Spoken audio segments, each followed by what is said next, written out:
Bueno, el segundo tema obligadísimo es, pues en estos momentos está ocurriendo en Los Ángeles, California, la famosa Cumbre de las Américas, con pues la gran ausencia del presidente mexicano Andrés Manuel López Obrador, que fue el personaje que vino a poner la nota discordante dentro de la Cumbre de las Américas. ¿Qué nos platicas de esto?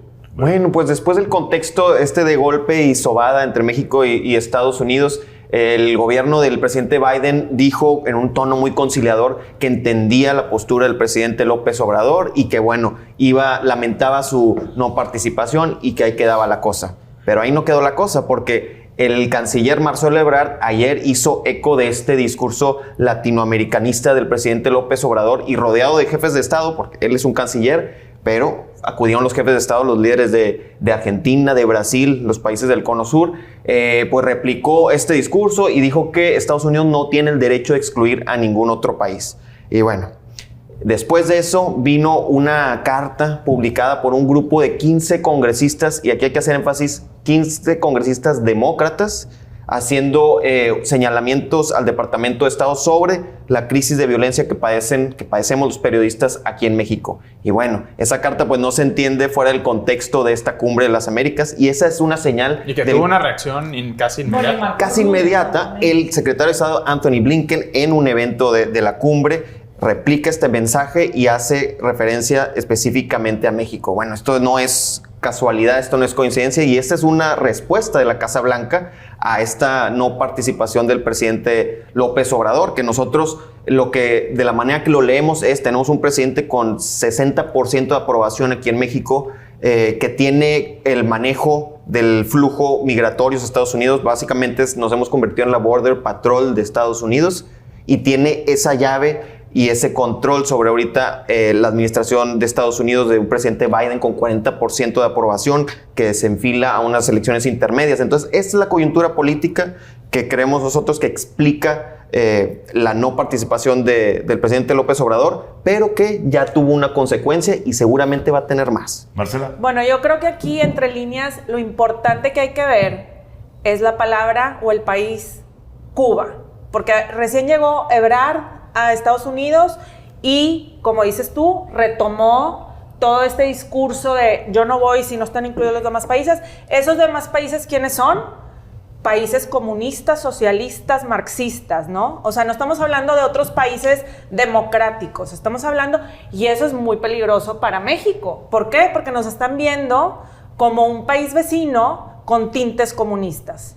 Y luego, para rematar, llega Ebrard a decir el mismo discurso y que hay que enfocarnos en Cuba y inclusión y todo esto. Digo, no traigo el entrecomillado escrito tal cual, pero bueno, pues ahí sí ya me dio temor, porque dije, antes Ebrard no, que estaba un poco desalienado de AMLO, y ahora lo metieron al redil otra vez, está otra vez encarrilado con AMLO hacia los países comunistas. Entonces, esto sí es un foco rojo para México. Creo que la diplomacia se rompe.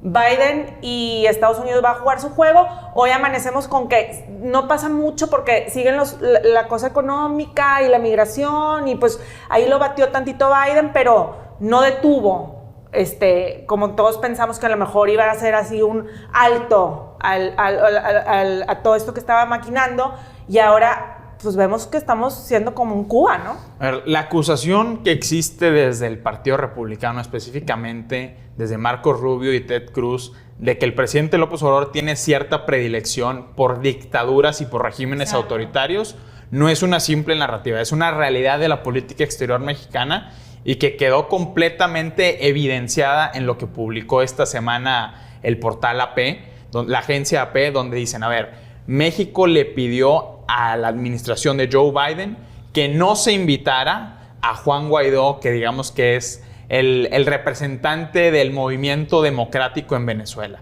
Y a petición de México, la administración de Biden concedió que se excluyera a Juan Guaidó. A pesar de que no se invita a Nicolás Maduro, tampoco se invita a Guaidó. Y eso fue un triunfo de la diplomacia mexicana a favor de estos intereses autoritarios en ese sentido. Entonces no es una narrativa simple. Y es preocupante también la acusación que lanza Marco Rubio, donde dice que el gobierno de López Obrador tiene un contubernio abierto con el crimen organizado. ¿Por qué digo que es importante? Porque no es un comentario político cuando Marco Rubio es el senador del Partido Republicano de más alto rango del subcomité de inteligencia. A ver, yo aquí quiero poner sobre la mesa lo siguiente. Sigo sin entender, y lo reitero porque bajo esa óptica hay que verlo, bajo qué lógica un presidente como López Obrador va a salir a pintar una raya tan dramáticamente, primero, contra el país al que nos surte el 65% de los energéticos, gas y gasolinas.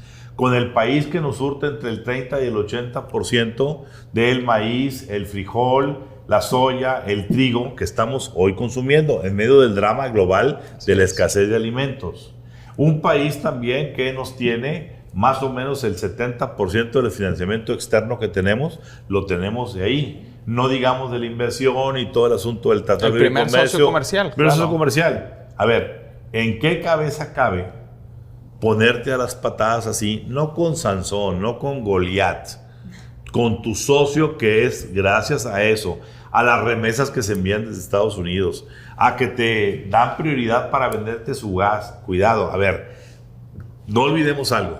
Lo que el presidente Biden salió a decir hace unos días, poniendo una alerta de que Estados Unidos va a pasar por una crisis de suministro de energía eléctrica. Así es.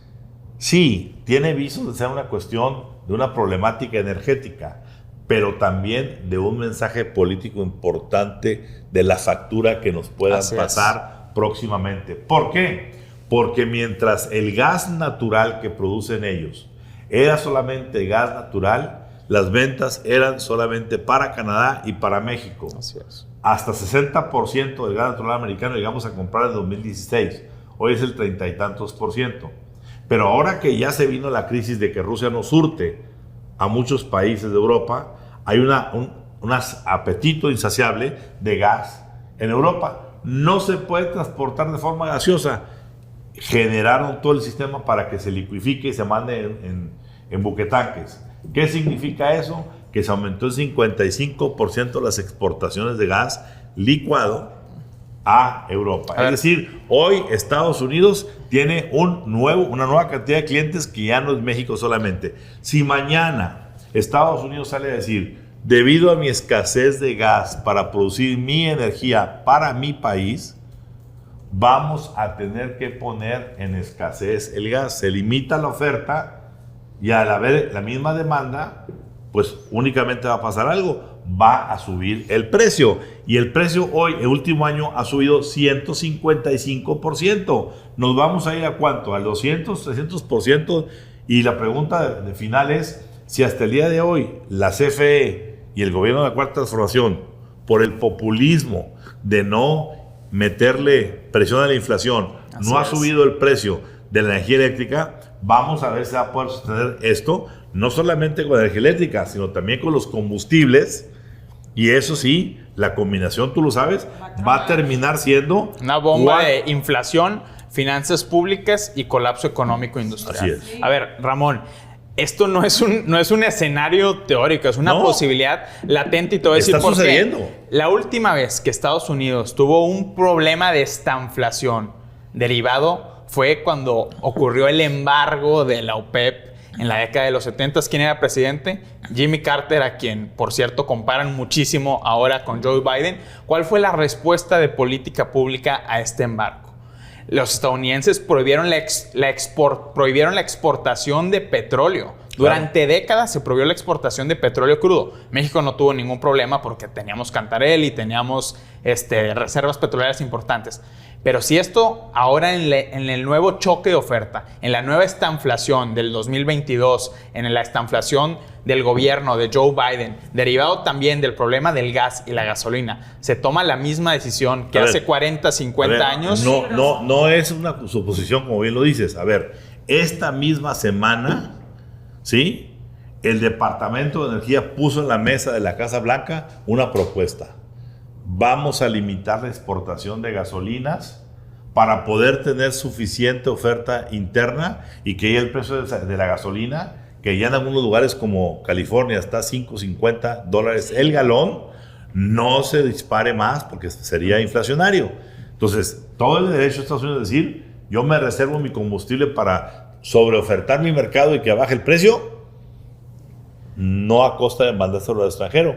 Y el número 1 importador de gasolinas de Estados Unidos es México. 50% de la gasolina que Estados Unidos exporta viene a pagar Ramón, este país. ¿y cuáles son los elementos de este desastre? Trafigura, que es una de las firmas de corretaje de commodities más importantes del mundo, está calculando que el precio del petróleo al final de año va a cerrar en $150 por barril. Estamos hablando de eso en un escenario donde la inflación se espera que termine al cierre de año alrededor del 7% o hasta 8% en México, dependiendo del análisis que revises. Tenemos un gobierno que se está gastando entre 300 y 400 mil millones de pesos al año solo en mantener el precio de las gasolinas, en una economía que no está creciendo, que sigue estancada, que en términos de PIB per cápita el sexenio va a terminar mucho más abajo de lo que teníamos. Claro. Es decir, estos elementos configuran la irracionalidad de López Obrador en hacerle frente a su socio comercial. Yo creo que Biden va a guardar una tarjeta así como, híjole, algún día me la vas a pagar. Pero ahorita lo está jugando easy breezy, ¿no? Así como, aquí no pasa nada, seguimos normal, muy diplomático. Ellos sí están siendo diplomáticos, pero el día de mañana va a sacar, así como dice Ramón, ahí está. Es la factura. Es la factura que me vas a pagar por todo el Yo creo que la pregunta que hace Ramón, ¿por qué el presidente hace esto en este contexto? Yo creo que es porque siente que puede. Siente que tiene a un gobierno de Estados Unidos que expresa el cambio demográfico, que tiene una buena posicionamiento con los jefes de Estado, pero creo que esta factura no necesariamente va a venir de parte de los demócratas, sino está alimentando una narrativa que está alimentando la posición de muchas figuras en el Partido Republicano, y una vez que ellos entren, ahí sí que es cuando van a hacer cobrar la factura. Lo dijimos esta semana, el presidente está crecido. Así es. Y en la mañanera del jueves, para mí, hizo una apuesta que ahora sí es sumamente desafiante para el imperio. Dedicó buena parte de la mañanera a ponderar la emergencia de China como gran potencia. En momentos en que China está entrando a rescatar el proyecto de Internet para Todos llamado Altán, que estaba en momento de quiebra y que gracias a Huawei y a la banca china... A la banca estatal china. Estatal china. Es decir, van a imponer, por supuesto, pues es natural, son negocios, que el 5G de Internet para Todos sea chino.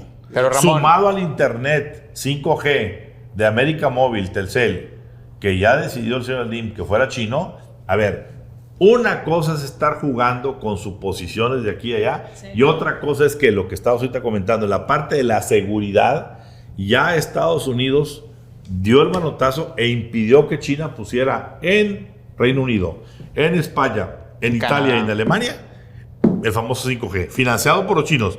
Y resulta que en México está entrando esto.